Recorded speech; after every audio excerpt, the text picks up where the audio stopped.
Va ora in onda Zoom, il drive time in mezzo ai fatti, con Antonino Danna.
Vernicini rossi nel sole cocente, polvere sul viso e sul cappello.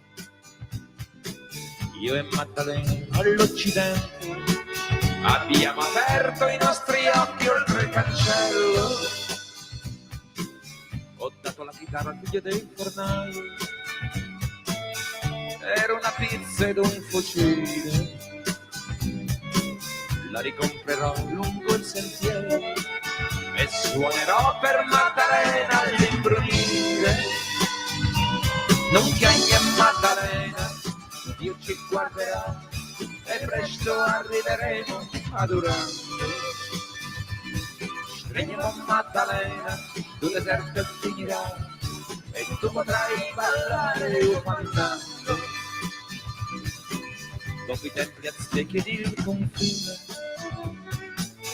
le prime stelle sul Rio Grande, di notte sogno il campanile e il collo di Ramon pieno di sangue. Sono stato proprio io all'osteria a premere le dita sul grilletto. Vieni mia Maddalena, vogliamo via, il cane appaia quel che fatto è fatto. Non chiedi a Maddalena, Dio ci guarderà e presto arriveremo ad Urano. Vieni a Maddalena, tu deserto finirà e tu potrai ballare ufannando. Alla corrida col tequila ghiacciato vedremo il toreador toccare il cielo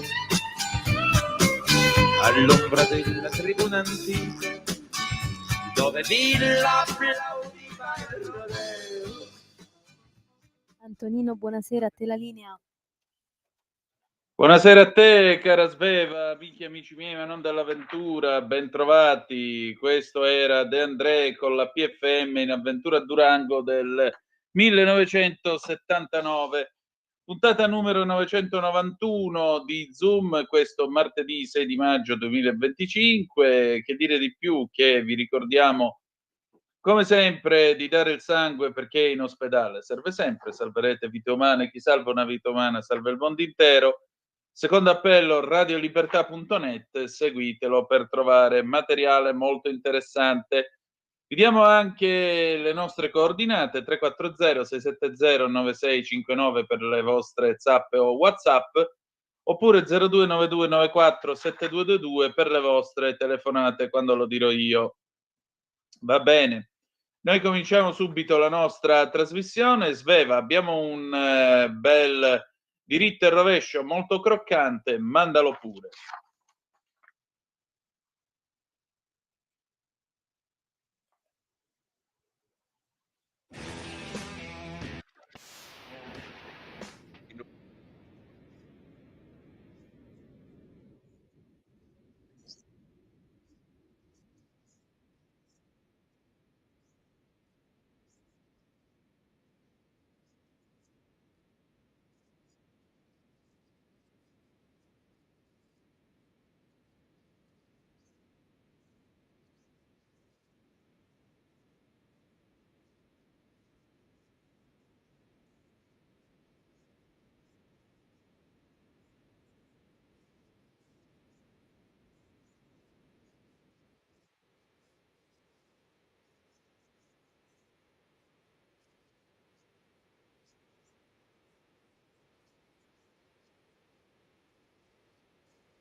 E insomma, diciamo che anche stavolta il nostro Pierluigi Magnaschi ha detto la sua e credo abbia pienamente ragione nel fare queste osservazioni. Molto bene, diamo un'occhiatina, no, non diamo un'occhiatina alle agenzie perché è troppo tardi, ma Sveva, intanto ti invito a chiamare il nostro gradito ospite di questa sera per qui Parlamento, che sarà appunto l'onorevole Boff, e in particolare parleremo niente poco di meno che del lupo, del suo declassamento, per cui sentiremo un po' che cosa ha da dire su questo tema e vediamo anche questo che cosa significa per tutti noi. Allora, Sveva, avvertimi quando è pronto l'onorevole Boff, che andiamo con la sigla. Intanto vi dico dall'ANSA che c'è stato un incidente alle Frecce Tricolori, all'aeroporto di Pantelleria, c'è un pilota ferito e a quanto pare c'è stato un po' di vento che naturalmente ha purtroppo inciso, Antonino? visto che è spostato un aereo Antonino, spinto scusami se ti fuori interrompo. pista e in particolare sì? L'onorevole Boff E mi in ha chiesto di particolare poterlo contattare tra un minuto. va benissimo, perfetto così. Allora, quando c'è mi avvisi, d'accordo? Grazie. Vi stavo dicendo che cosa è successo, appunto. Sono coinvolti 3 aerei, uno sarebbe andato fuori pista, ora vediamo di darvi la notizia direttamente da Pantelleria. Nel frattempo Trump sta incontrando Mark Carney, il primo ministro canadese, e prima di incontrarlo gli ha detto, ha scritto su Truth, non abbiamo bisogno del Canada, ma è il Canada che ha bisogno di noi. Insomma, io non la vedrei proprio così, signor Presidente. Allora vi dicevo, a Pantelleria un incidente all'aeroporto, sono stati coinvolti 3 aerei delle Frecce Tricolori. Uno dei piloti è stato trasportato in ospedale per una sospetta frattura alle gambe. Un aereo sarebbe andato fuori pista e avrebbe perso una ruota. Un secondo velivolo ha l'ala danneggiata. Secondo una prima ricostruzione, dopo lo show sul cielo di Pantelleria, in fase di atterraggio un aereo è uscito fuori pista, forse per un problema a una delle ruote. Sono scattate le sirene di allarme e sono state attivate le procedure d'emergenza. Sono intervenute subito le squadre di soccorso, le forze dell'ordine in pista. A Pantelleria oggi si svolgeva l'apertura al pubblico del distaccamento dell'aeronautica militare. La base ha aperto i cancelli facendo visitare l'hangar Nervi. L'esibizione delle Frecce Tricolori era prevista per le 14:30. Non è ancora chiaro se l'incidente sia dovuto a un bird strike o se 2 velivoli si siano toccati in volo e uno di questi, il terzo gregario destro della formazione, sia caduto al suolo. Quindi vedremo un po' che cosa diranno naturalmente le eventuali analisi e indagini che saranno fatte dall'aeronautica militare. Tra l'altro, oltre a questo, oltre all'incontro in corso tra Kearney e il presidente Trump, vi dico pure che naturalmente Friedrich Merz è ora il nuovo cancelliere della Germania perché è riuscito a essere stato eletto al secondo turno, nel primo era stato tradito da 18 franchi tiratori. Per la prima volta dal 49 il cancelliere non è stato eletto al primo scrutinio. Von der Leyen e Merz, lavoreremo per un UE più forte. Meloni, congratulazioni a Merz. Friedrich Merz ha prestato giuramento nel Parlamento tedesco come 10° cancelliere della Repubblica Federale. Antonino, scusami, abbiamo l'onorevole in linea. E allora qui Parlamento, sigla. Qui Parlamento. Buonasera all'onorevole Gianangelo Boff, ben trovato. Buonasera a voi e a tutti i radioascoltatori. E allora, che cosa accade con questo declassamento del lupo? Ma ormai in tutte le nostre aree, diciamo, non prettamente cittadine, ma rurali, ma anche nei piccoli paesi, soprattutto di montagna, ormai il lupo comincia a diventare un problema. Il lupo, come si è detto anche oggi in aula, per anni è stata una specie in via di estinzione, ma oramai il lupo ha un numero considerevole in Europa. Se noi calcoliamo che c'è una popolazione di lupi quasi vicina a quella degli Stati Uniti e se calcoliamo che gli Stati Uniti con l'Alaska hanno una superficie molto più vasta di quella dell'Europa, e quindi la popolazione di lupi in Europa è aumentata negli ultimi 10 anni notevolmente, e questo lo si nota perché ormai i casi di lupi confidenti, quindi di lupi che si avvicinano alle abitazioni, lupi che si avvicinano ai paesi, è sempre cronaca quotidiana di tutti i giorni. Con questo aumenta anche la pericolosità del lupo. È chiaro che noi non diciamo che improvvisamente vanno sterminati i lupi, ma è chiaro che ci troviamo di fronte a una specie che attualmente è una specie da gestire, perché i nostri agricoltori, io vengo dal nord della provincia di Treviso, quindi sulla pedemontana del Trevigiana, e lì io ho notizie ogni settimana di aggressioni a pecore, a greggi, a animali domestici, e tra l'altro segnalazioni anche di lupi che circolano nei paesi. Si è visto a Cortina, ma si è visto anche da me in paese, passano per la piazza del paese. È ovvio che in questo caso diventa un rischio, perché basta che ci sia una persona che passeggia con il cane piuttosto che una signora che esce la mattina a farsi la passeggiata. Stiamo parlando di una specie selvatica, una specie delle cui reazioni non si possono calcolare, oltre al fatto che c'è anche un turismo legato alle nostre colline, legato ai nostri territori, alle maglie di montagna eccetera, che è linfa vitale per quei paesi di montagna, per quelle zone montane che altrimenti sarebbero spopolate e non avrebbero un'economia. Quindi le due cose devono andare insieme, quindi ci deve essere la possibilità di contenere la specie, anche perché vi è un altro aspetto. Io parlavo prima di lupo confidente. Nel momento in cui il lupo capisce che l'uomo non è più un nemico, è chiaro che si avvicina alle abitazioni e aumenta il grado di pericolo.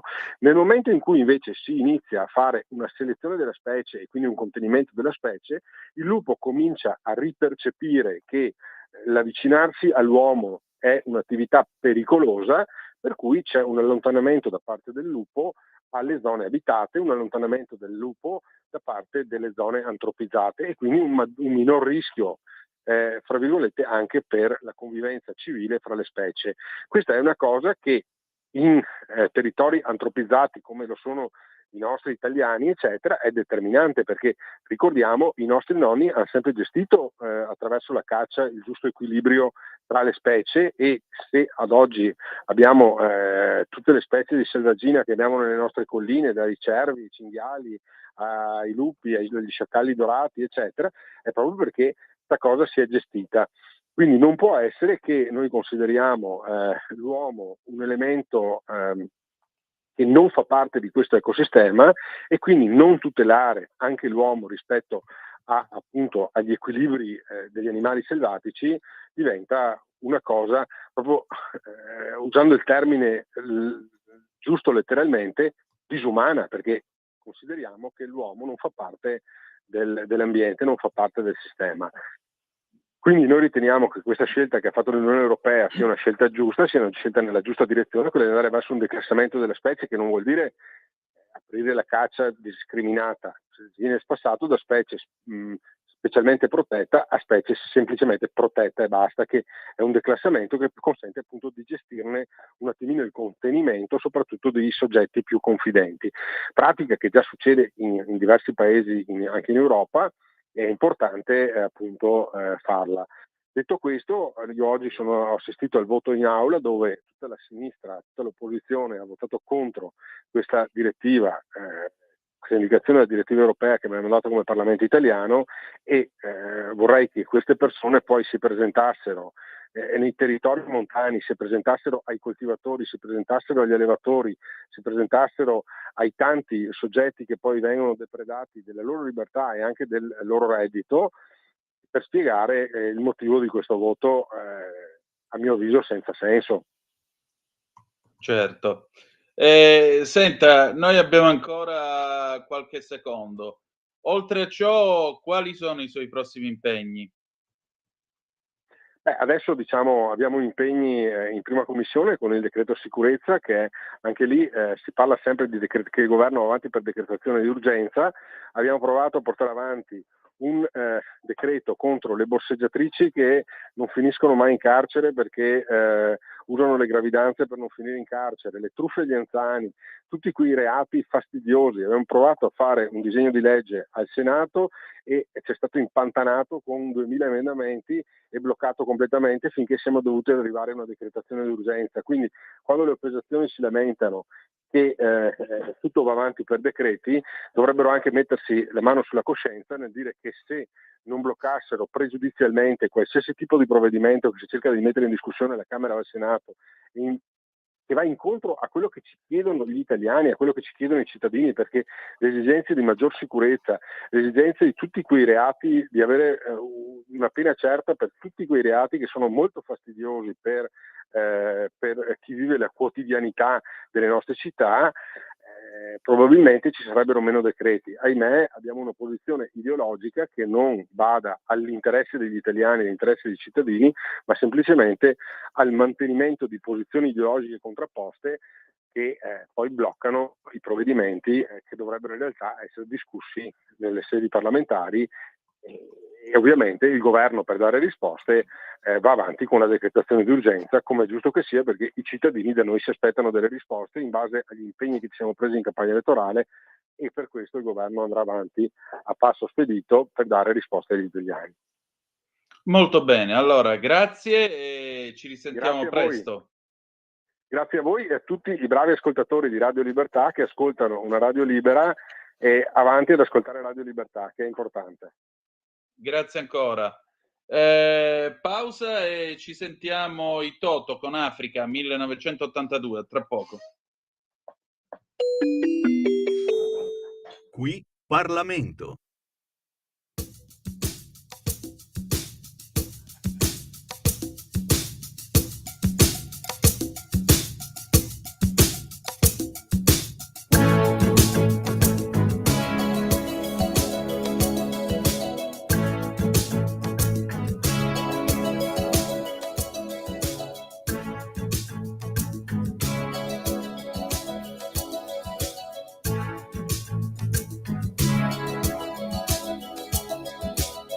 Hear the drums echoing tonight. She hears only whispers of some quiet conversation. She's coming in 12:30 flight. The moonlit wings reflect the stars that guide me towards salvation. I stopped an old man along the way, hoping to find some old forgotten words or ancient melodies. He turned to me as if to say, "Hurry boy, it's waiting there for you." It's gonna take a lot to drag me away from you. There's nothing that 100 men or more could ever do. I guess the rain's down in Africa. It's gonna take some time to do the things we never did.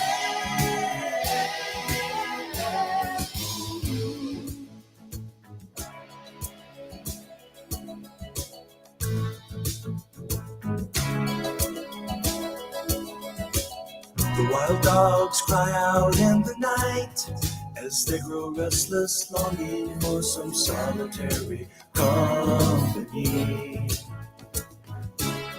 I know that I must do what's right, sure as Kilimanjaro rises like Olympus above the Serengeti. I seek to cure what's deep inside, frightened of this thing that I've become.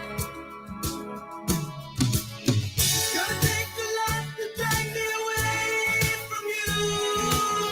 There's nothing that 100 men or more could ever do. I guess the rain's down in Africa. We're gonna take some time to do the things we never did.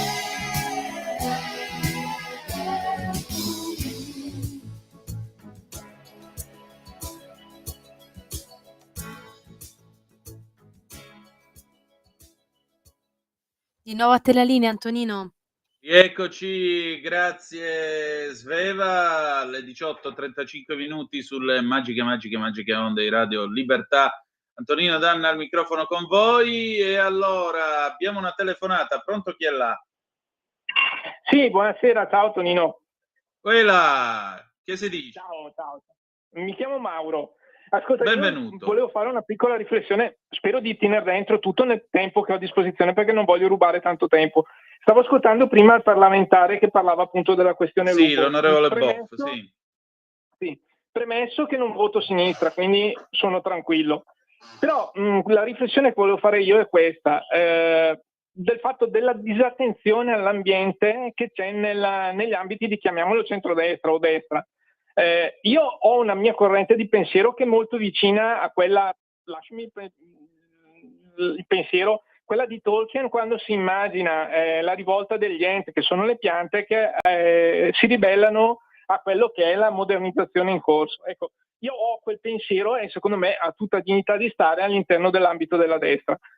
Questo per dire cosa? Che io leggo invece l'intervento del parlamentare pericoloso da un lato, quando mi dice che il lupo o comunque l'animale selvatico deve temere l'uomo. No, l'animale selvatico non deve temere l'uomo e l'uomo non deve temere l'animale selvatico. Dovremmo imparare la convivenza tra specie diverse, questo è fondamentale.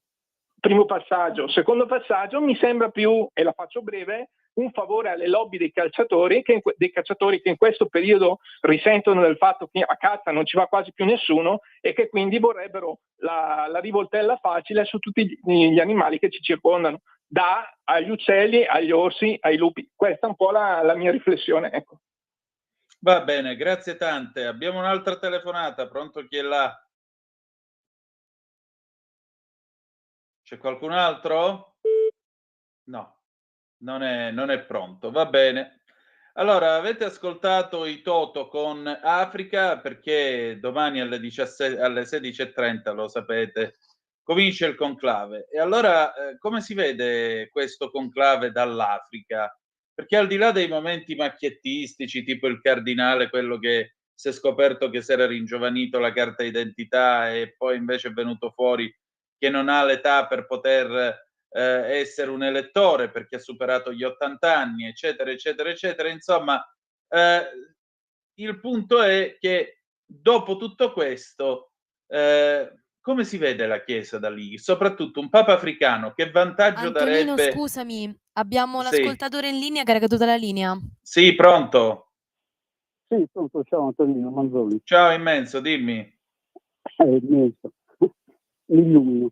Allora, senti, no, volevo dirti che sabato c'è stato un articolo su Il Giornale Sì. che ti citava come unico che ha scoperto una vicenda, adesso non mi ricordo esattamente. La vicenda del Cardinal Cipriani, è stato Felice Manti e io gli sono grato. Elogio che tu sei stato il primo che ha scoperto questa cosa. Senti Antonino, questo è stato il mio commento. Ciao, basta. Grazie a te. Sì, era un articolo che è uscito su Affari Italiani dove io ricostruivo le imprese del Cardinal Cipriani che Papa Francesco aveva allontanato sostanzialmente dalla Chiesa, visto il comportamento che aveva tenuto. C'è un'accusa di abusi del 1983, accusa della quale lui si è sempre discolpato, ha sempre detto di non aver mai commesso niente di tutto questo, per cui niente, morale della favola, malgrado questo è andato a presentarsi vestito da cardinale a pregare ai vespri sulla tomba di Bergoglio. Lui dice di essere stato riabilitato dal Papa. Comunque, come vedete, la grande confusione speriamo sia finita e speriamo che il nuovo Papa porti delle regole anche più precise e più stringenti sul conclave per evitare cose imbarazzanti come queste. Va bene, dicevo, come si vede la Chiesa a Roma, cioè dall'Africa, cosa può portare un Papa africano? Io l'ho chiesto a Anna Bono, la professoressa Anna Bono, africanista, persona di estremo valore. State a sentire che cosa ci siamo detti. Vai pure Sveva. E allora io ho il piacere di trovare ancora una volta la professoressa Anna Bono, africanista e contributor per la Nuova Bussola Quotidiana.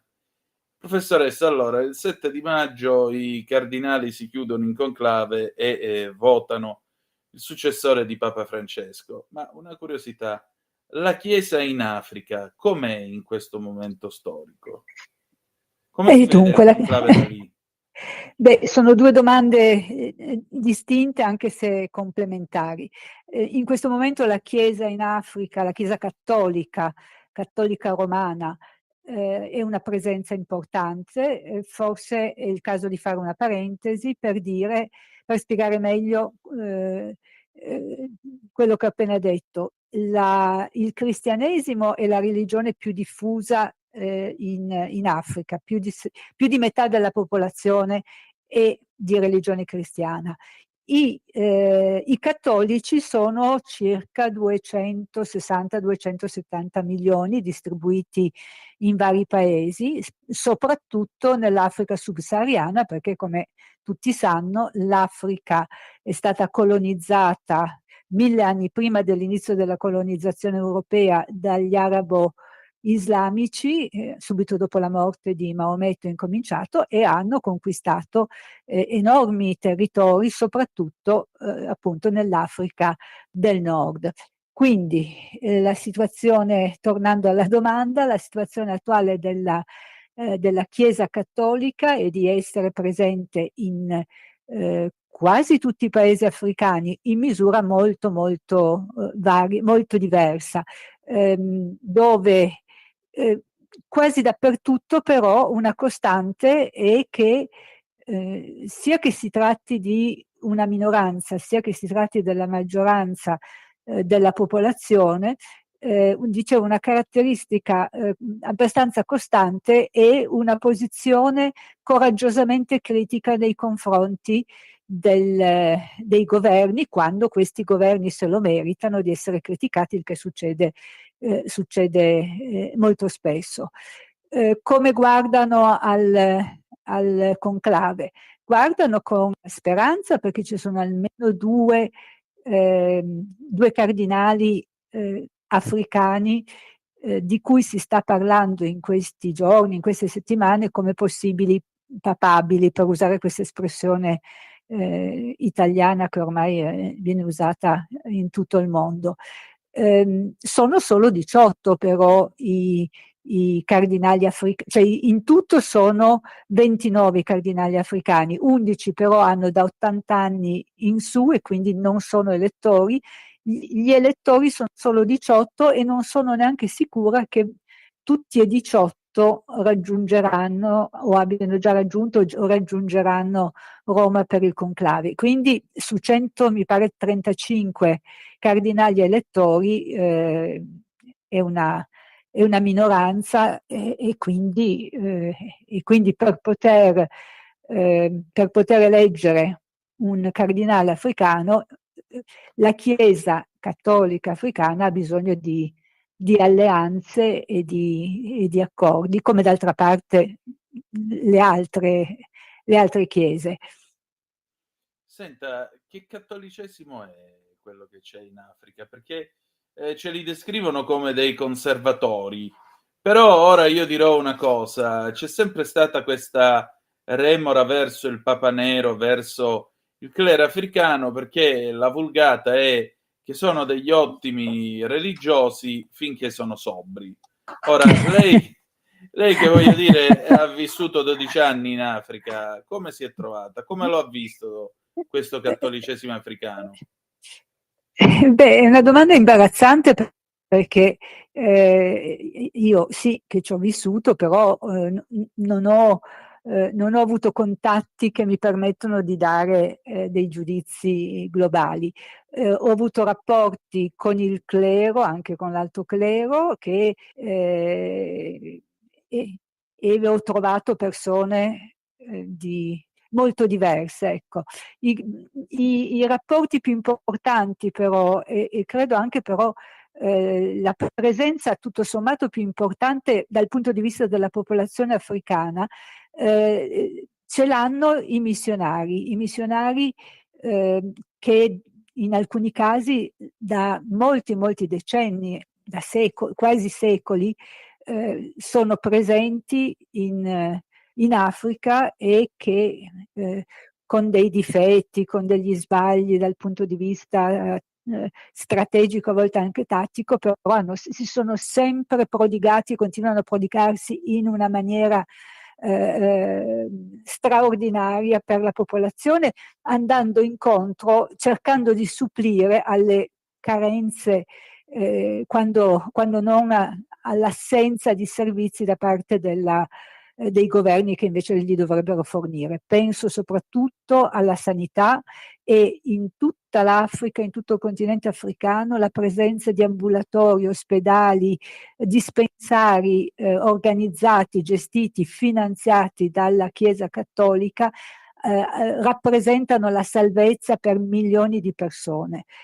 E poi c'è anche un ruolo importante, come d'altra parte in tutto il mondo, per quel che riguarda l'istruzione scolastica, anche dove i cristiani, i cattolici e i cristiani in generale sono in minoranza in Africa, ma ripeto, questo vale anche per l'Asia, dove hanno creato degli istituti scolastici. Questi istituti scolastici sono considerati di elevatissima qualità, tanto che anche le famiglie di altre religioni, Islam soprattutto nel caso dell'Africa, ambiscono a far sì che i loro figli possano frequentarle, perché hanno la certezza che riceveranno un'istruzione ripeto, di altissimo livello. Ecco, ma a maggior ragione allora parliamo per un momento di sesso, professoressa. In Mi un dica. continente che è piagato dall'AIDS, però, come fa ad attecchire un messaggio sostenuto appunto dalla Chiesa Cattolica di astinenza sessuale? Come si può dire a un continente piagato dall'AIDS non mettetevi il preservativo? Questo è uno degli aspetti su cui si discute, è controverso. Il problema è che l'AIDS, soprattutto in Africa, non è questione di astinenza di preservativo, è questione di igiene e di educazione sessuale. I preservativi, la diffusione dei preservativi in Africa incontra delle enormi difficoltà, ma non grazie alla Chiesa Cattolica o altre religioni, ma perché è ancora radicato nella cultura africana l'idea, la convinzione, la certezza che primo compito di ogni persona, uomo o donna che sia, è di avere figli, di formare una famiglia e di avere figli, facendo quindi continuare la propria famiglia, il proprio lignaggio, il proprio clan, e questo questo è un imperativo che continua a essere molto molto sentito negli africani, anche quelli giovani, anche quelli inurbati che vivono abbastanza lontani dalla tradizione. Dopodiché l'educazione sessuale e il rispetto reciproco, questi sono i dettami, non so se dirlo così, le prescrizioni che più, ed è provato, e più sono servite a combattere l'AIDS. In Uganda, per esempio, dove l'AIDS è stato e continua a essere una piaga tremenda, è uno dei primi paesi in cui si è manifestato in tutta la sua devastante forza. I centri dove si è davvero costruito qualche cosa, si è combattuto l'AIDS efficacemente, sono quelli che hanno puntato sull'educazione e parlando di educazione, ripeto, soprattutto sull'insegnare ai giovani, alla popolazione in generale, in particolare ai giovani, il rispetto reciproco, e quindi ridurre, evitare la promiscuità sessuale. Ecco, in tutto questo l'Africa è un continente ricchissimo che vive nella miseria più nera. Cosa può fare la Chiesa in questo?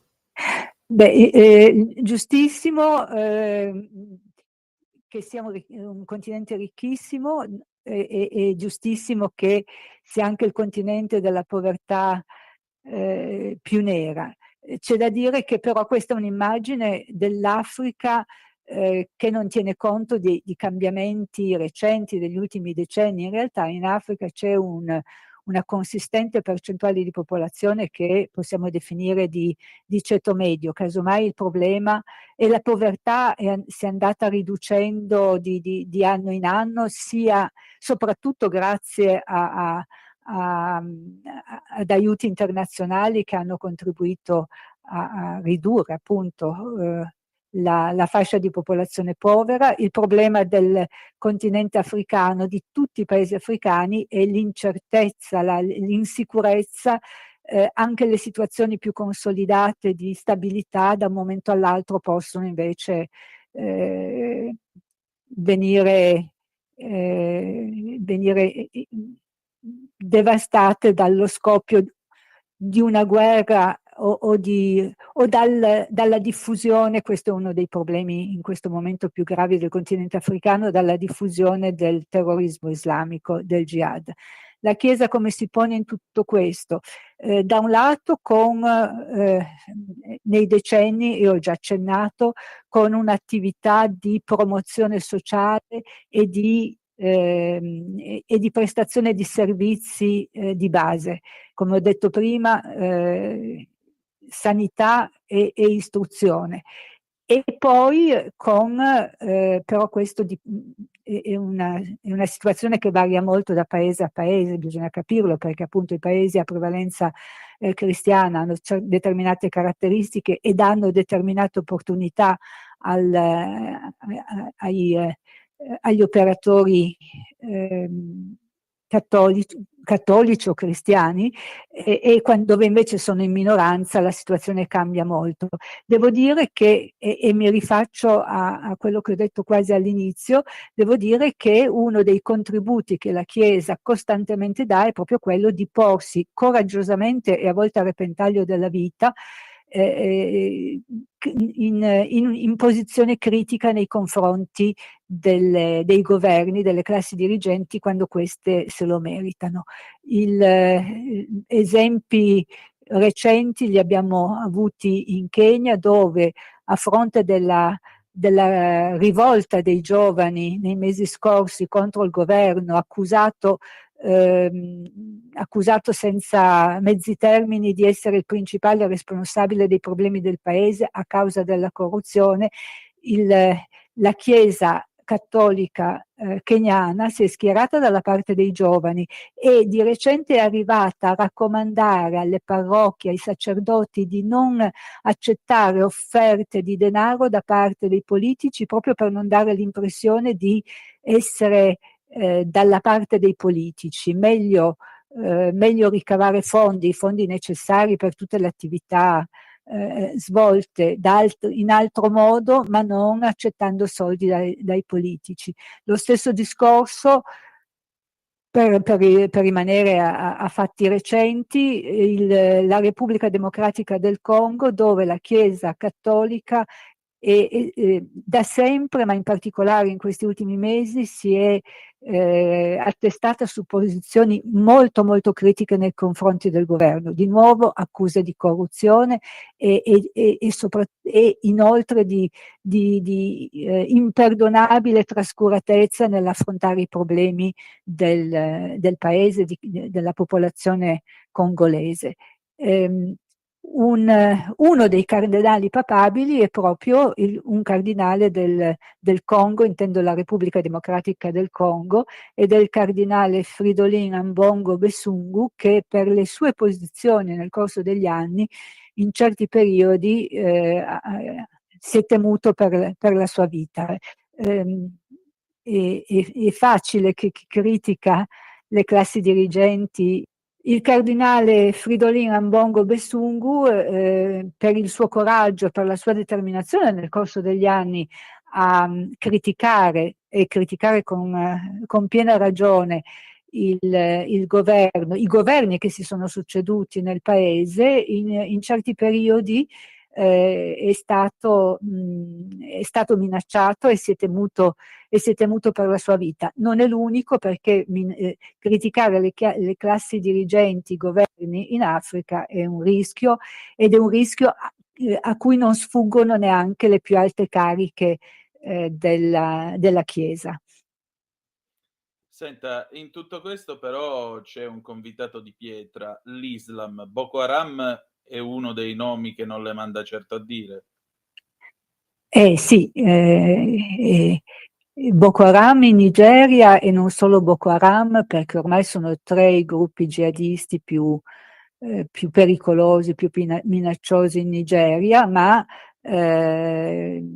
oltre alla Nigeria, ormai il jihad è diffuso e si è insediato, si è radicato in diversi altri paesi, e in tutti i paesi in cui si è radicato inevitabilmente rappresenta un pericolo per i cristiani in generale, per i religiosi in particolare. La Nigeria e a seguire il Niger, il Burkina Faso, il Mali, e però anche paesi in cui la maggioranza della popolazione non è musulmana. Uno dei paesi più colpiti nel corso degli anni con attentati gravissimi da parte di gruppi jihadisti, per esempio, è stato il Kenya, che è un paese a maggioranza islamica, ed è un paese che sconta la vicinanza con, lei ha parlato di Boko Haram,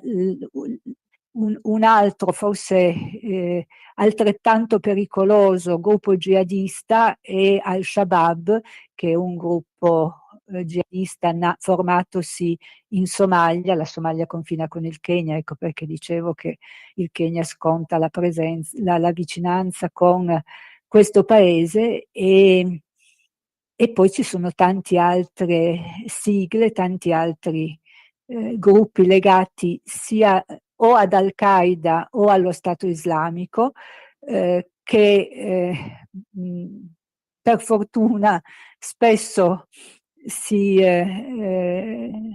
scontrano tra di loro. Dico per fortuna nel senso che a volte questo serve ad attenuare la pressione sulla popolazione, e la Chiesa cattolica, ma non soltanto quella cattolica, ovviamente, è minacciata, e lo è sempre di più, perché la diffusione del jihad in Africa subsahariana sta continuando. Addirittura ormai da qualche anno, persino, e chi ha in mente la cartina geografica dell'Africa può capire questo persino in Mozambico, quindi Africa australe, Africa meridionale, da alcuni anni c'è un agguerrito, un potente gruppo jihadista, si chiamano Al-Shabaab, anche loro vuol dire i giovani, che ha stabilito le sue basi nel nord del paese, ed è cresciuto in potenza, e quindi come minaccia molto rapidamente. Per dare una misura della potenza di questo piccolo rispetto ad altri gruppo jihadista, 2 anni fa è riuscito a impadronirsi di una città portuale di oltre 100.000 abitanti e a tenerla per settimane. Sembra quasi impossibile che possano succedere cose del genere. Il Mozambico non ha un esercito enorme come il Sudan o come l'Etiopia, ma è un paese in grado che dovrebbe essere in grado di reagire contro, soprattutto considerando che questo gruppo jihadista è stato permesso di crescere. All'inizio erano poche centinaia di persone, nel 2017, quando si sono insediati inizialmente. Senta, per concludere, ovviamente io non le chiedo quale sia il suo papabile, ma che profilo potrebbe Perché no? Allora glielo chiedo, ma poi le chiedo anche un'altra cosa. Mm. Che profilo potrebbe avere un Papa africano? Che tipo sarebbe? Di cosa si occuperebbe? Io penso che si occuperebbe intanto spero che si occuperebbe di essere un Papa cattolico e capace non so come dirlo, capace di rimediare ad alcuni, dal mio punto di vista, percorsi negativi o comunque rischiosi per la Chiesa che hanno caratterizzato gli ultimi anni, questi ultimi anni. Come caratteristica africana, credo che un Papa africano avrebbe molta attenzione ai problemi che l'Africa e non soltanto l'Africa, che caratterizzano l'Africa e non soltanto l'Africa. E il primo problema è ribadire quello che la religione cristiana ha detto e continua a ripetere a tutte le generazioni e in tutto il mondo: tutti gli uomini nascono liberi e uguali, tutti gli uomini hanno piena dignità e tutti gli uomini devono essere considerati il nostro prossimo senza distinzioni e discriminazioni di qualunque genere. Questo il messaggio cristiano è questo, procedendo dalle parole del Vangelo, ma è un messaggio che per noi occidentali è talmente vero, è talmente scontato che non ci riflettiamo più quanto invece si dovrebbe. Nel resto del mondo, in Asia, in Africa, meno in Sud America, il messaggio cristiano: tutti gli uomini nascono liberi e uguali, tutti gli uomini hanno pari dignità, ogni creatura è bene su questa terra.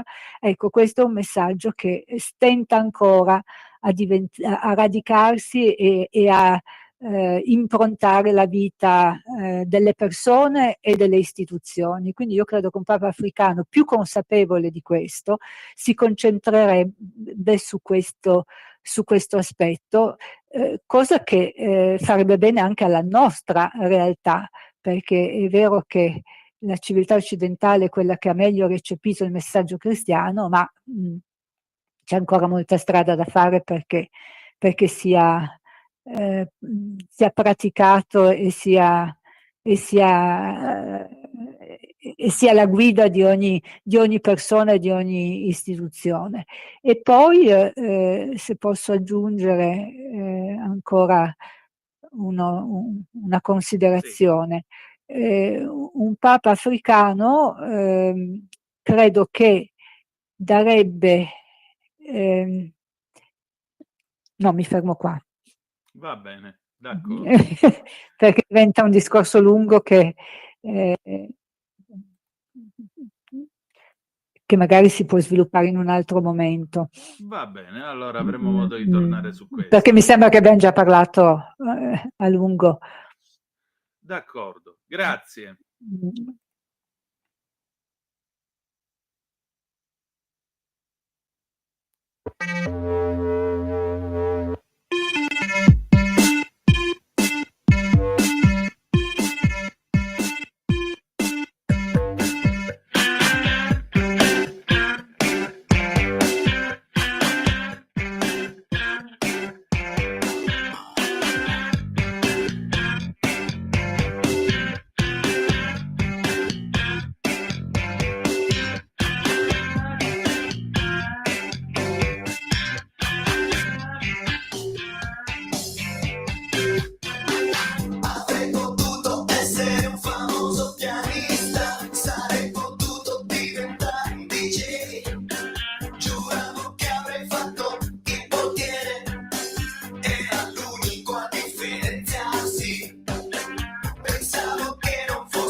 Quando io sto fermo perché ho qualcosa in mente. Sono come sono. Sono cosa sono. Sono come sono. Sono come suono.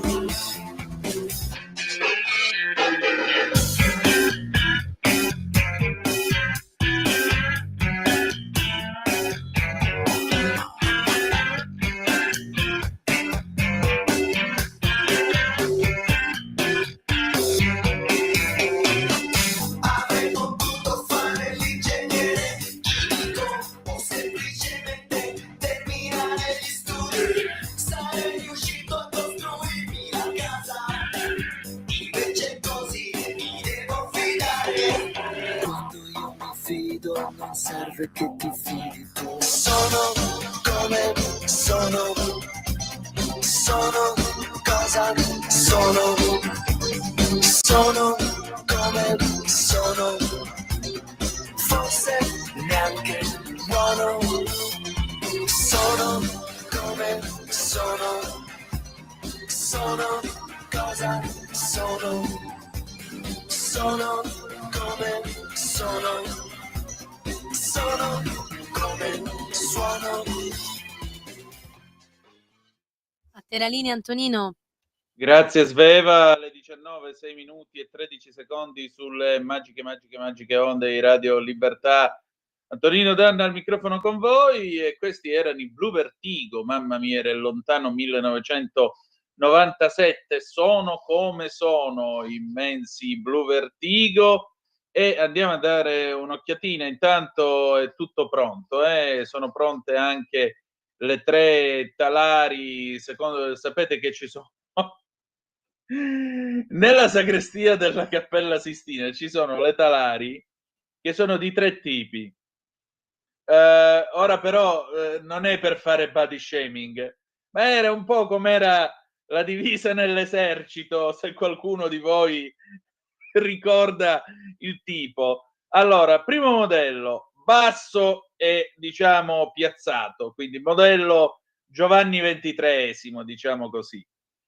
Secondo modello, media statura, né tanto grasso né tanto magro, giusto.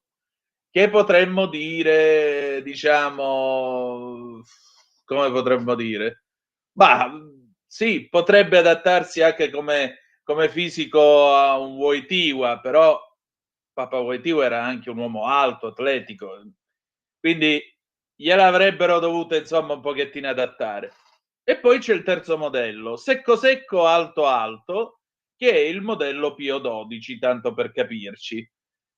La particolarità qual è? Che siccome giustamente non sappiamo chi sarà il prossimo Papa, e quando insomma sarà eletto sarà necessario adattargli la talare. A Roncalli la talare non andava, tant'è vero che dovettero tagliargliela di lato e chiudergliela con gli spilli da balia, e mentre gliele chiudevano con gli spilli da balia, perché giustamente si doveva affacciare per la prima benedizione, poi l'indomani gli presero le misure e gli fecero la talare corretta, lui commentò un po' divertito, un po' no, dice le prime spine del nuovo pontificato. Ma adesso sigla, è il momento di In attesa di giustizia. Va ora in onda In attesa di giustizia, casi irrisolti a cura dell'avvocato Claudio De Filippi. Una vita da mediano, lavorando come uriali, anni di fatiche, botte, vinci casomai mondiali. E chissà che non ci sia una parola anche per loro, anche per i minori, anche per i padri separati. Stasera io ho il piacere di ritrovare l'avvocato Claudio De Filippi, che saluto, insieme con l'avvocato Gismondi dell'associazione Figli del Mediterraneo. Buonasera a entrambi. Buonasera. Salve a tutti. E allora, avvocato, chi è il nostro gradito ospite di questa sera, l'avvocato Gismondi? Allora, il collega Gismondi, non so se ti ricordi, Antonino, era già stato in trasmissione Sì. insieme a un altro cliente che si chiamava Matta di Torino, e Sì. però non aveva potuto esprimersi molto perché è stata una puntata in cui c'era anche l'altro ospite, eccetera, eccetera. Allora ci eravamo ripromessi di invitarlo in trasmissione in modo che lui parlasse un po' della sua associazione e dei progetti che ha, soprattutto in relazione a due aspetti. Ovviamente i papà separati, come hai detto tu, che ormai costituiscono una vera e propria piaga della giustizia, cioè laddove ovviamente si sentono papà di serie B, per dire, per eufemisticamente dire di serie B, nel senso che spesso e volentieri i papà vedono misconosciuti i loro diritti dalla giustizia e è più propensa a riconoscere i diritti, non sempre ovviamente, c'è sempre l'eccezione, ma è più propensa in astratto in generale a riconoscere i diritti invece delle donne, e questo volevamo parlarne un po' con il collega e la sua associazione che si chiama I Figli Mediterraneo, giusto caro?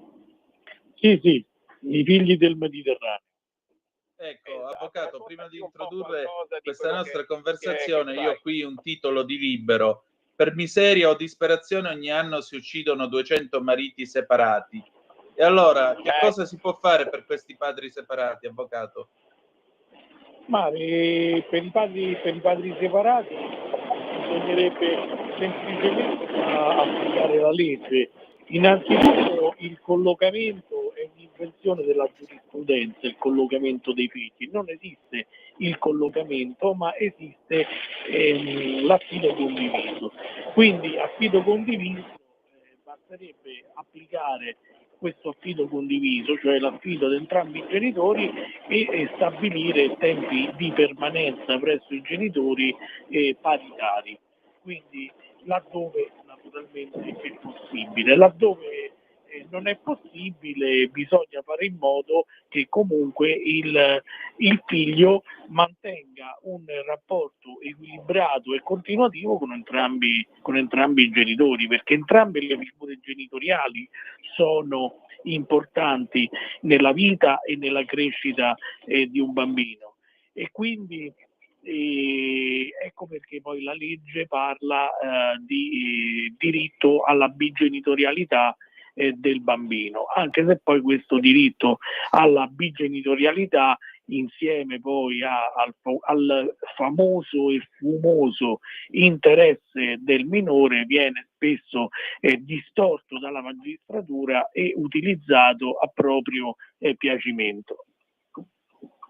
Capisco. Ecco, collega, Avvocato De Filippi. un aspetto che secondo me ingolfa molto i tribunali, e tu hai accennato, il diritto di visita, cioè il diritto di visita sia delle madri ovviamente quando succede, sia del padre, che spesso è quello che va in visita al minore collocato, inventato dalla giurisprudenza.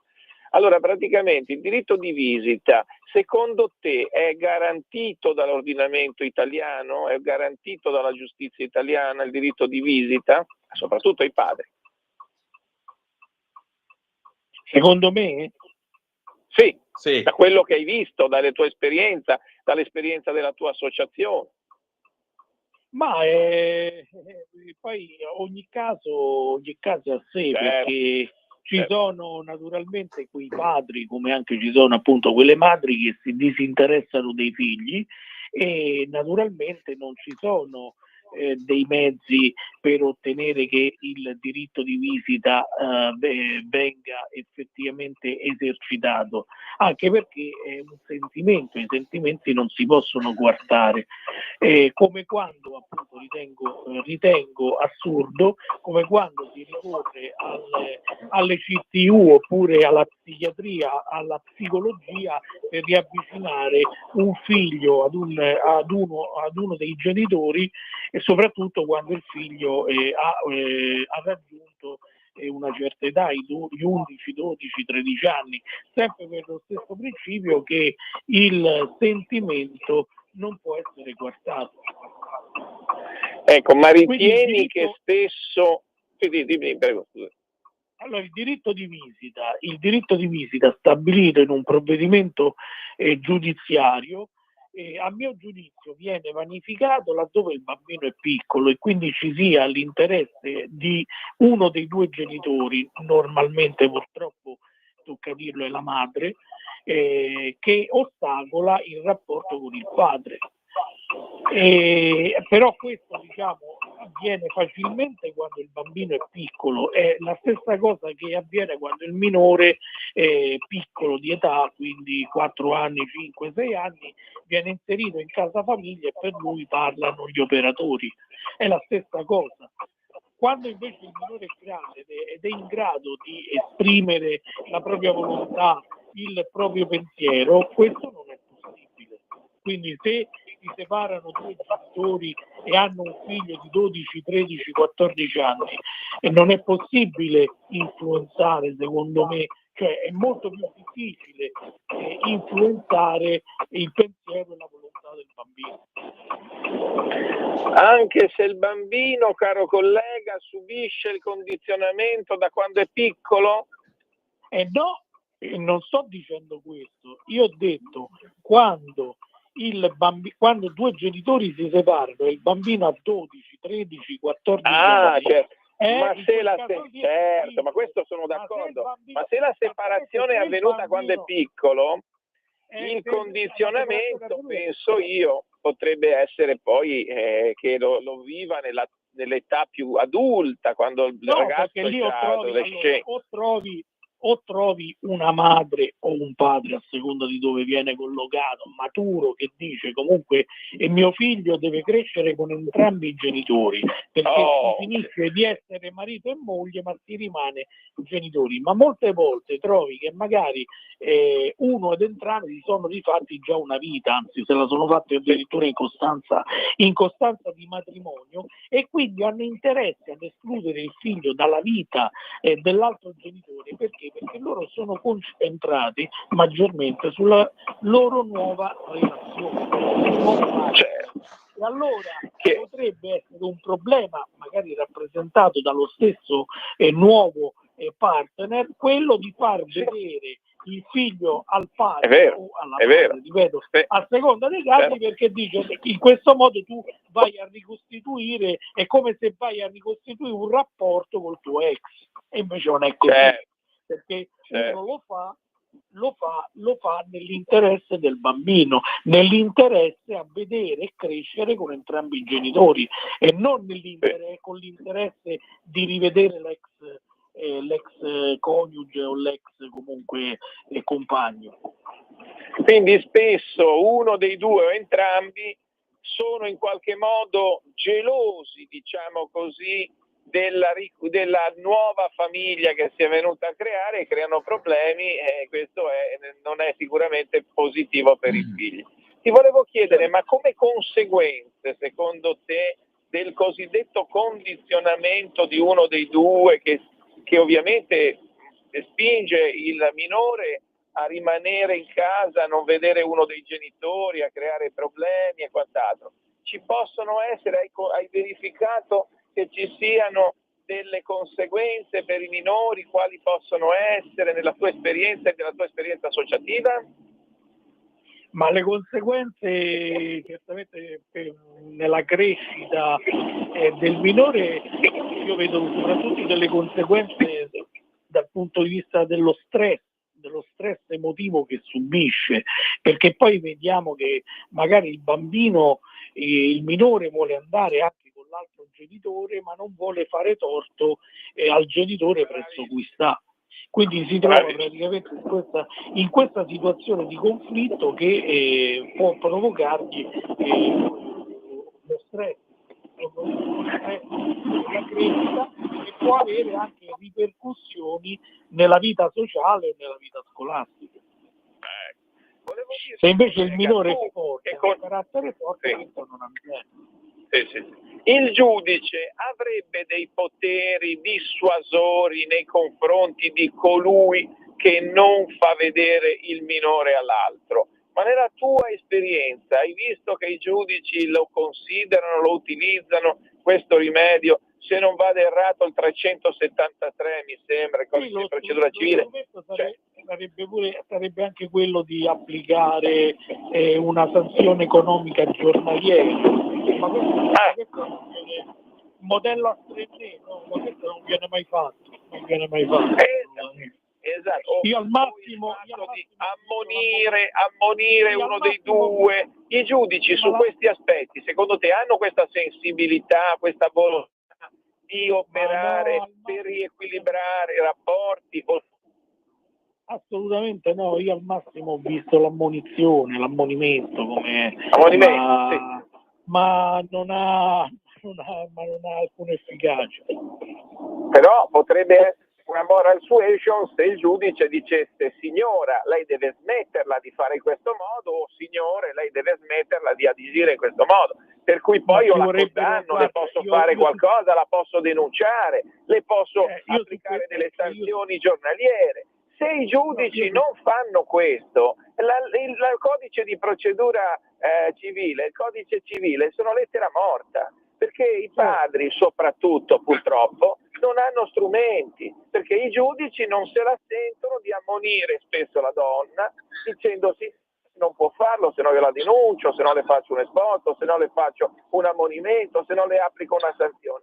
Perché non lo sappiamo, però è così. Quindi abbiamo un codice che dice una cosa con la cartabia e un giudice che spesso non dice nulla. Dimmi tu, collega, se sbaglio. No, è vero, è verissimo quello che dici, esattamente. Un ultimo argomento che volevo toccare un attimo con te per la tua esperienza: le case famiglia. Sì.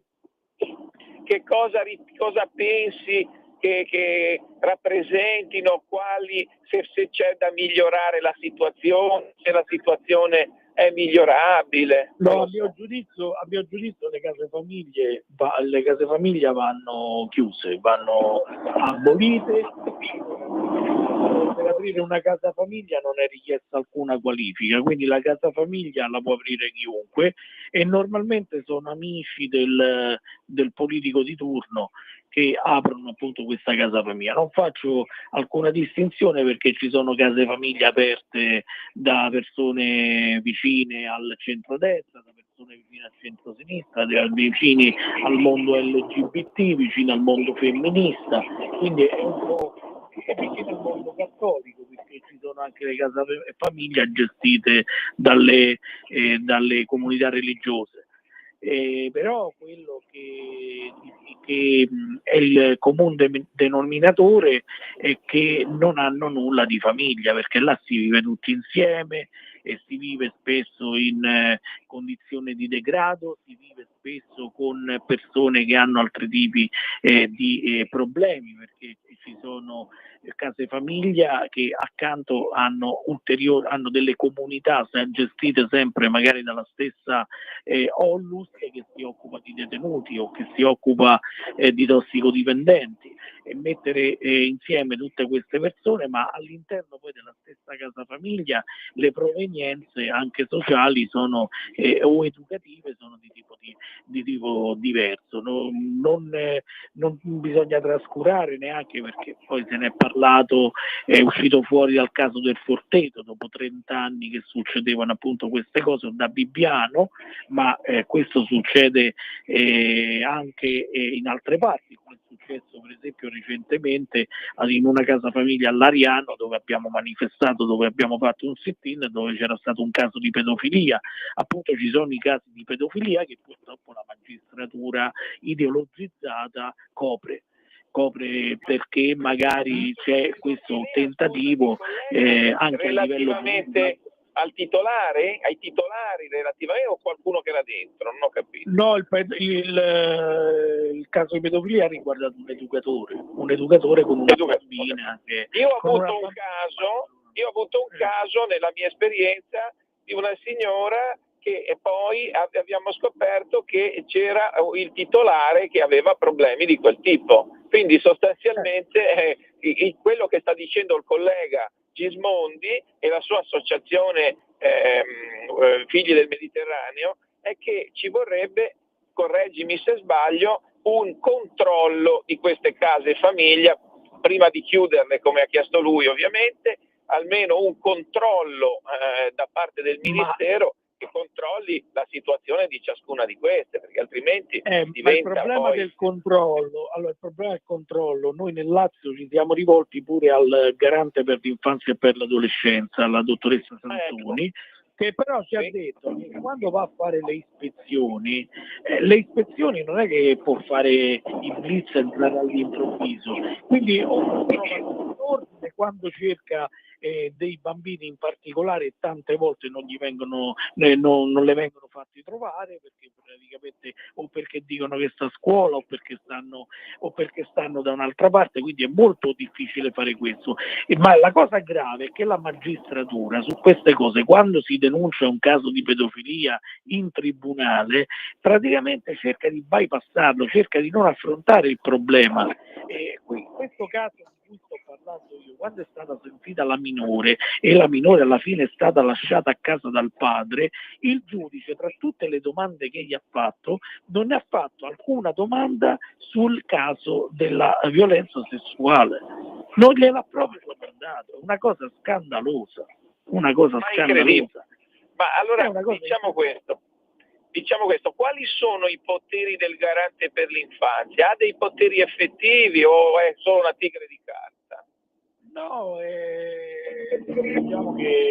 diciamo che non ha grandi poteri, perché comunque nonostante scriva, cioè i tribunali, i giudici non sono tenuti a prenderlo in considerazione e molte volte non lo prendono in considerazione, tant'è che mi ha raccontato che scrive di tutti i giudici e tribunali minorenni di Roma, solo uno le risponde, gli altri praticamente invece fanno finta come se non esistesse. Inoltre c'è questo problema che le ispezioni nelle case famiglia devono essere programmate, quindi quando si programma tu non trovi mai niente, però poi quando i minori escono fuori e raccontano determinate cose, anche se fai le denunce, quasi sempre vengono archiviate. Ultima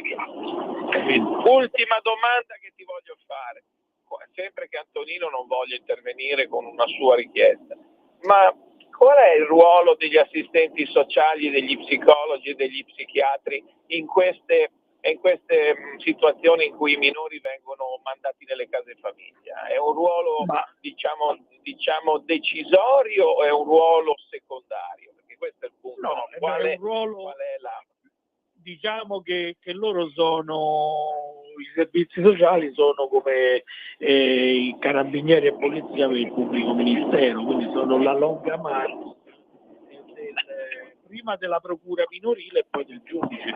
Il problema è che loro dovrebbero aiutare le famiglie, dovrebbero relazionare la verità e molto spesso invece inventano fatti che il giudice non controlla, perché si fida ciecamente di quello che è scritto nelle relazioni dei servizi sociali e procedono poi all'allontanamento del minore. Tante volte anche l'articolo 403 del codice civile, quindi procedono proprio gli assistenti sociali e chiedono poi la convalida alla procura minorile.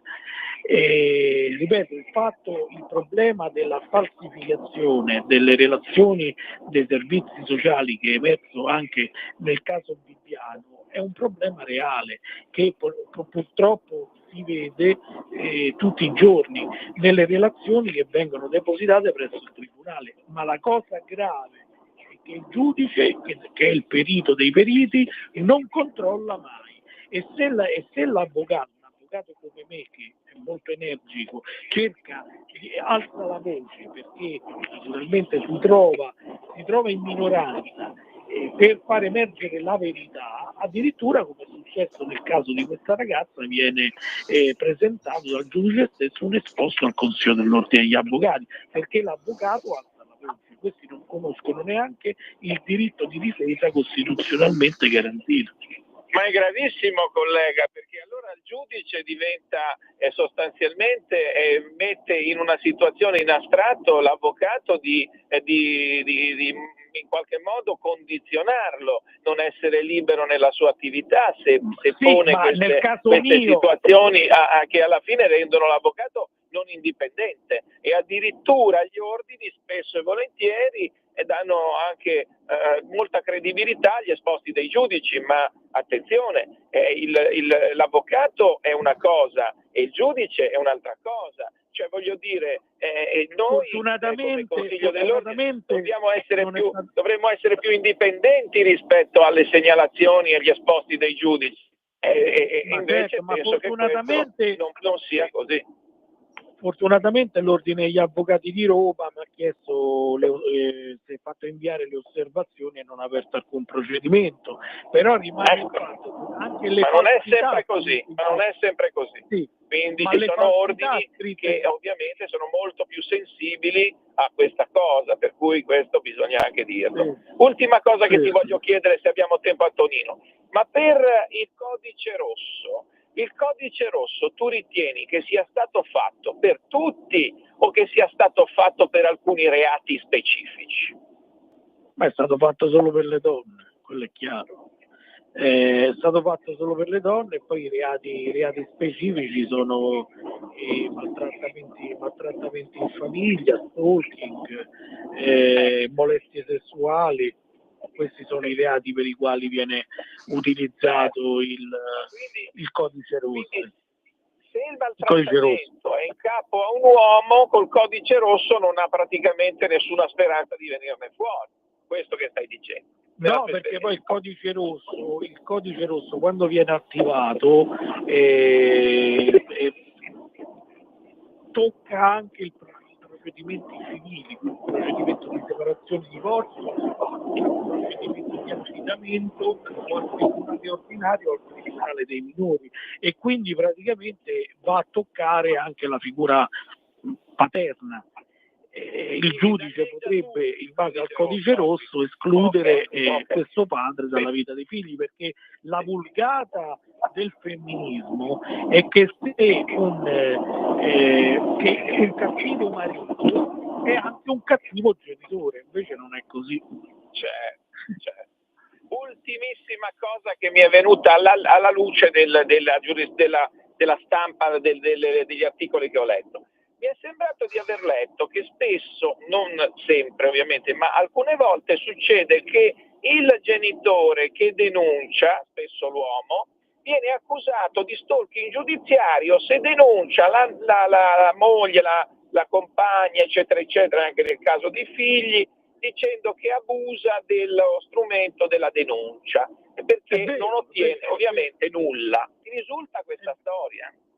Certo, risulta, lo posso dire perché sono testimone diretto, perché è successo anche a me di essere accusato di stalking giudiziario, a maggior ragione perché poi, essendo avvocato, dice mi facevo tutto da solo. Addirittura il decreto ingiuntivo alla moglie, fatto da me alla moglie, per la restituzione del 50% delle rate del mutuo è stato visto come un atto di stalking giudiziario. Quindi è vera questa cosa, è verissima.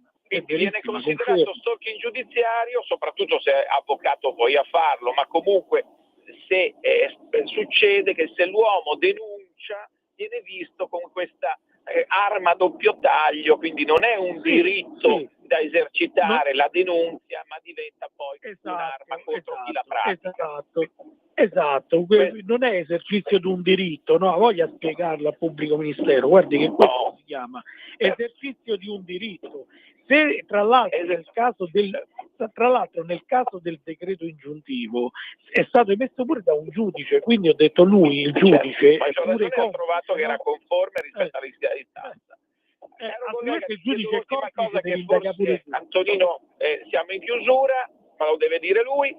Se abbiamo già sfogato dell'associazione, perché i radioascoltatori possano eventualmente, se hanno bisogno, rivolgersi alla tua associazione, se lo vuoi fare, non lo so, e quindi vuoi dare qualche recapito o qualche sito internet dove verificare l'attività della tua associazione. C'è il sito dell'associazione, figli del Mediterraneo.org, il nostro telefono, il numero di telefono unico nazionale è 320 77 37 061 e poi naturalmente c'è la nostra email, figli del Mediterraneo @libero.it. La nostra sede nazionale si trova a Roma in via Giorgio Chisi numero 16. Molto bene, Benissimo. grazie. Grazie collega e grazie Antonino e salve a tutti. Buonasera a tutti. Buona serata. Pausa e torniamo subito.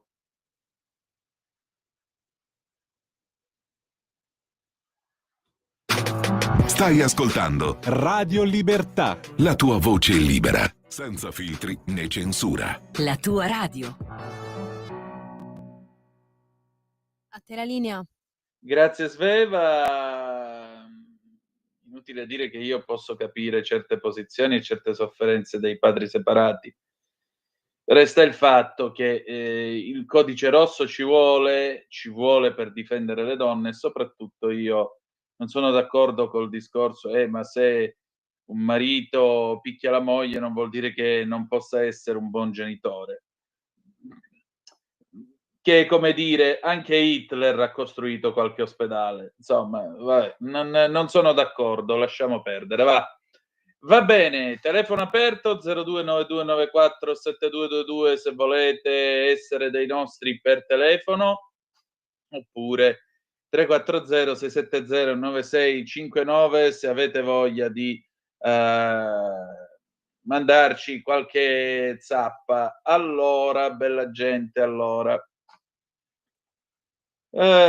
Cosa abbiamo qua? Andiamo a dare un'occhiata intanto alle agenzie, andiamo a vedere che cosa succede a quest'ora in questo nostro vasto mondo. Trump ha appena detto che gli Houthi si sono arresi, ma non c'è al momento una conferma ufficiale da parte del gruppo yemenita. Tra l'altro è stata una mezza litigata quella con Kearney, perché, diciamo così, Trump ha detto che alla lunga, anche se non c'è stato lo stile che ha usato con Zelensky, sapete quando gli ha detto "You have no play to cards, cards to play here", non hai carte da giocarti qui, però diciamo che quando Trump ha detto che prima o poi alla lunga il Canada sarà la 51esima stella della bandiera americana, Kearney gli ha risposto il Canada non è in vendita.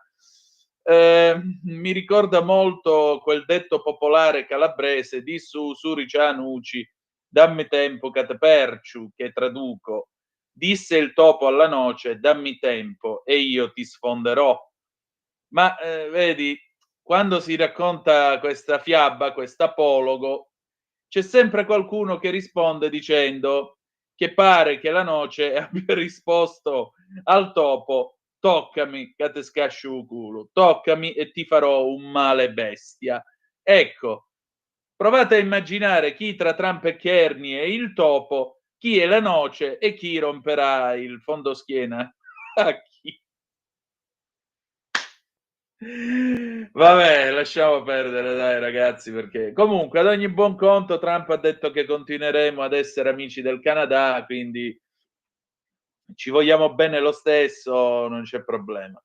Le 19:37 minuti, anzi 38 minuti, la notizia d'apertura dell'ANSA è sempre questa della paura a Pantelleria, con un pilota delle Frecce Tricolori che è finito all'ospedale, Merz eletto a seconda botta al secondo turno perché al primo turno c'erano stati 18 franchi tiratori. La Germania sta diventando molto... Ci avete fatto caso? La politica tedesca rassomiglia molto alla Prima Repubblica. Ve li ricordate i franchi tiratori? Ah, che bei ricordi, che buon profumo di botta al 15% e debito pubblico per tutti, straordinario. Quando si presentavano che dovevano votare qualcuno e poi puntualmente nel segreto dell'urna non avevano i voti, e fino ai famosi 111 che affondarono, i 101 che affondarono Prodi, ve lo ricordate? Quando volevano farlo Presidente della Repubblica e questi 101 del suo partito andarono lì e dentro l'insalatiera, appunto l'urna che si usa per l'elezione del Presidente della Repubblica, fecero scheda bianca e lo beffarono. Che ricordi, ragazzi, la politica sa essere uno spettacolo clamoroso. La prima fumata del conclave è attesa per le ore 19, quindi domani sera a Zoom vi racconteremo sul più bello se è nera, se è bianca. 90 su 100 sarà nera, quindi si conteranno, si assaggeranno, si vedranno e poi vedremo, insomma. Biotech, lavorare di notte fa invecchiare più rapidamente, altera l'orologio biologico delle cellule muscolari. Ma no, dai. Andiamo a vedere adesso l'ADN Cronos. Sono intanto le 19:40, abbiamo ancora 5 minuti e poi si chiude. E infatti Trump annunciamo Houthi, cioè Trump, Houthi annunciano stop ai combattimenti, gli USA fermeranno i raid. Seconda notizia, sempre questa dell'elezione di Merz, via libera del Bundestag al secondo voto. Tra l'altro lui ha giurato chiedendo l'aiuto di Dio, cosa che non aveva fatto Olaf Scholz nel precedente governo. E mi giunge una curiosità. Prego, Sveva, dimmi tutto, entra pure. No, scusami, è una Dilla, cosa a cui potevi no, rispondere dilla a anche dopo, voce però era che... riguardo le fumate. Ero Sì, curiosa di sapere, tranne domani che è alle 19 la prima, i giorni seguenti sono alle 12 e alle 19? no, sono 4 gli scrutini al giorno, perché ne fanno 2 al mattino e 2 al pomeriggio. E a che ore sono? E quindi ce ne sarà una probabilmente alle 9 e quindi per le 11 più o meno dovrebbe arrivare la prima fumata e poi votano subito dopo, quindi per l'ora di pranzo, per l'una e mezza ci sarà la seconda. E poi ci sarà probabilmente, se andiamo così col tempo, una verso le 14 più o meno, no, verso le 14 no, una verso le 15 e una verso le 17, perché poi naturalmente il problema vero è che sono 133 e in 133 devono sfilare e mettere la scheda chiusa, piegata in due, votata sul piattino, il piattino viene rovesciato e la scheda cade dentro quest'urna da cui poi saranno estratte e conteggiate alla fine della votazione. Vengono chiamati ovviamente ognuno secondo un preciso ordine, sono 133 più l'arcivescovo di Sarajevo, Vinko Pulic. Quell'uomo è un eroe, io l'ho conosciuto 30 anni fa, Vinko Pulic, e sostanzialmente Pulic c'ha gli infirmari, vanno in 3, sono 3 cardinali che prendono la scheda e la portano chiusa perché sia messa anch'essa nell'urna in modo tale che dalla sua stanza in Santa Marta lui possa votare in conclave, anche se poi Pulic ha detto che se c'è qualcuno che gli dà una mano ad arrivare in sedia a rotelle dentro la Cappella Sistina, lui vota senza bisogno degli infirmari. Per cui saranno, tutti dicono 2 giorni, 3 giorni. Io dico andate coi piedi di piombo, ragazzi, perché sento troppo ribollire sotto il pelo dell'acqua e non so. Io penso che o Parolin ce la fa nelle prime 48 ore o se no poi dopo tutto può succedere. Se ce la fa nelle prime 48 ore avremo un Papa che sarà un rammendatore della Chiesa. Se non ce la farà, lì veramente cercheranno probabilmente. Io, tra l'altro, c'è molto attivismo di Sant'Egidio in queste ore, mi dicono, cercheranno di tirare la volata a zuppi, vedere se ce la faranno. Dopodiché, davvero, lì, se non ce la fa nessuno dei due, voglio proprio vedere che cosa viene fuori. Guardate, è il terzo conclave che seguo, ma una regola è chiara. Tanto non è mai quello della previsione, non è mai quello della vigilia, anche se una volta è successo, anzi 2 volte nel secolo scorso è successo che chi ci si aspettava come eletto è stato poi effettivamente eletto. Uno è stato Pio XII nel 39 e l'altro è stato Paolo VI nel 63. Manca un papa italiano dal 1978, sono passati 47 anni, l'ultimo è stato un veneto di Canale d'Agordo, figlio di un socialista, di un manovale socialista, che lui di per sé era un mangiapreti, ma al figlio cattolico, quando decise di farsi prete, disse: va bene, vuoi andare a fare il prete, fallo, però la prima cosa che devi avere nel cuore dovranno essere sempre i poveri. E quell'uomo che era un santo si chiamava e si chiama ancora Albino Luciani. Per cui sarebbe bello avere un altro papa italiano, per giunta veneto, ripartire dal Veneto dove ci eravamo fermati nel 1978. Chi lo sa, sarebbe davvero strano, sarebbe davvero un segno. Vedremo.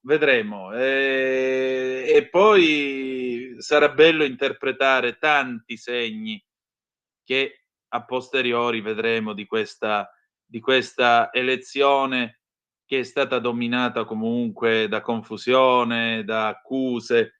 Io mi auguro che si faccia una seria riforma delle norme sul conclave, e che casi come l'imbarazzante Cipriani, appunto con l'accusa di pedofilia, o un caso come quello di Becciu non abbiano più a ripetersi, perché è un'elezione molto delicata e a maggior ragione deve avvenire nel clima più sereno possibile e più concentrato possibile. Sveva, abbiamo finito, ci ritroviamo domani alle 7:30 se avete piacere con la rassegna stampa. A proposito, vedo che siete in tantissimi a seguirla e vi ringrazio di cuore. La seconda alle 18:05 trattabili con Zoom qui sulle magiche onde di Radio Libertà. Ci salutiamo con Pierangelo Bertoli a muso duro del 1979. Grazie per essere stati con noi e extra omnes, domani alle 16:30 il mondo si ferma. Vi ha parlato Antonino Danna. Buonasera.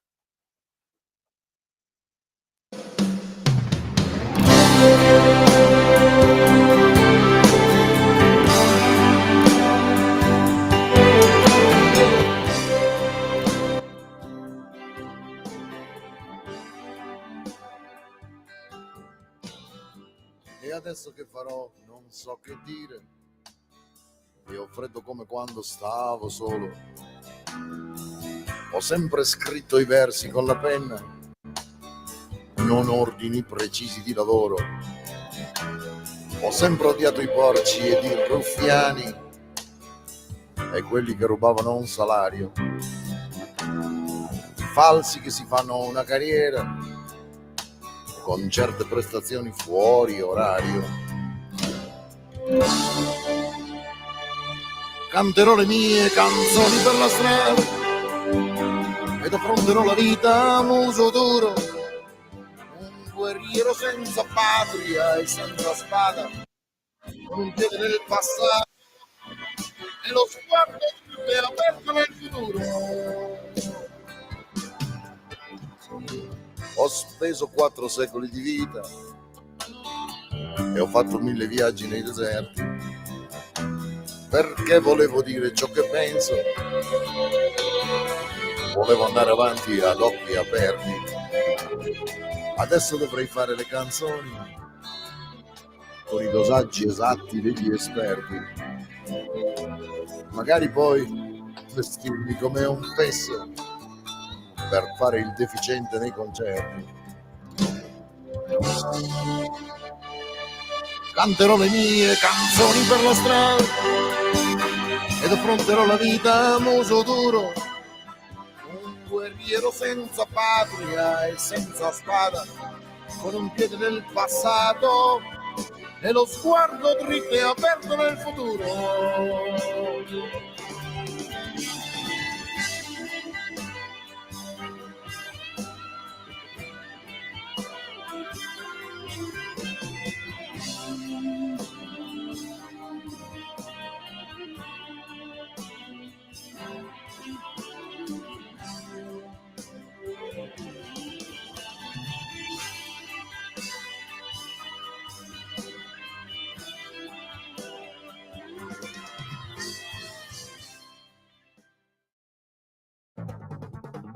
Avete ascoltato Zoom, il drive time in mezzo ai fatti.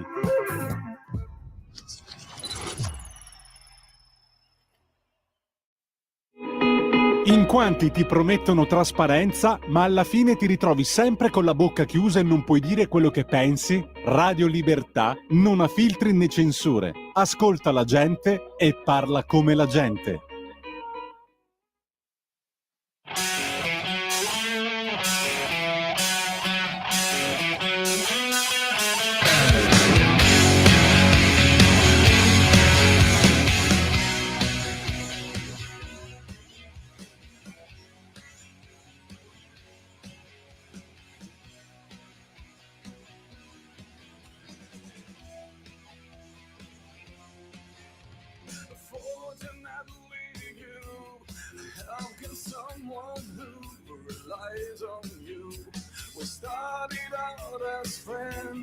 But the thought of you just gives me again.